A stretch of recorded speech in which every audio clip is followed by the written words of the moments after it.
Bismillahirrahmanirrahim. Assalamualaikum warahmatullahi wabarakatuh. Syukur alhamdulillah kita bisa berjumpa lagi di channel ini. Shalawat dan salam selalu dan tetap tercurahkan kepada junjungan kita Nabi besar Muhammad sallallahu alaihi wasallam.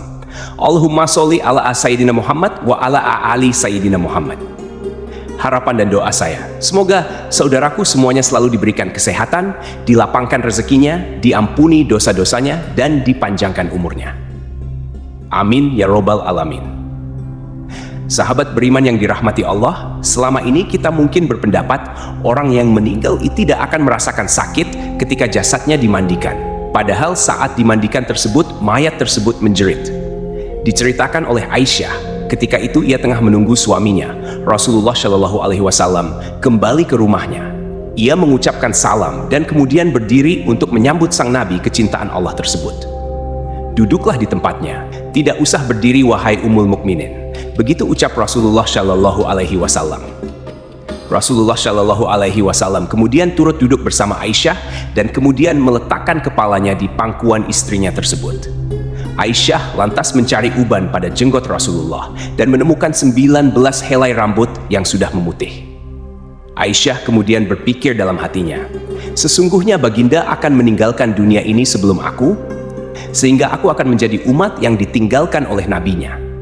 Maka ia pun menangis, sehingga mengalir air matanya jatuh menitis pada wajah baginda. Rasulullah sadar terkena tetesan air mata istrinya. Rasulullah pun kemudian terbangun dari tidurnya. Wahai Ummul Mukminin, apa yang membuatmu menangis? Tutur Rasulullah. Aisyah kemudian menceritakan apa yang ia rasakan setelah melihat uban Rasulullah Shallallahu Alaihi Wasallam. Tahukah kamu kondisi apakah yang paling menyusahkan bagi si mayit?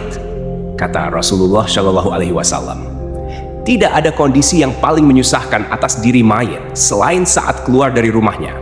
Anak-anak yang ditinggalkan berada di belakangnya dan menangisinya, kata Rasulullah. Itu memang menyakitkan, tapi masih ada lagi yang lebih pedih dari itu, sahut Rasulullah Shallallahu Alaihi Wasallam. Tidak ada kondisi yang lebih berat atas diri mayit selain saat dia dimasukkan dalam liang lahat dan dikubur di bawah tanah. Para keluarga, anak, dan istrinya meninggalkannya pulang. Setelah itu datanglah malaikat Munkar dan Nakir dalam kuburnya, ujar Aisyah.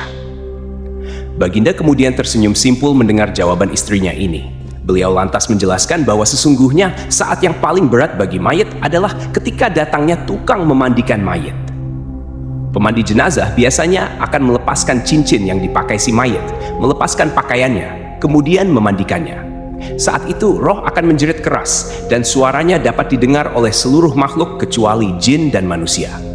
Apa yang diserukan oleh roh itu? Ya Rasulullah, tanya Aisyah.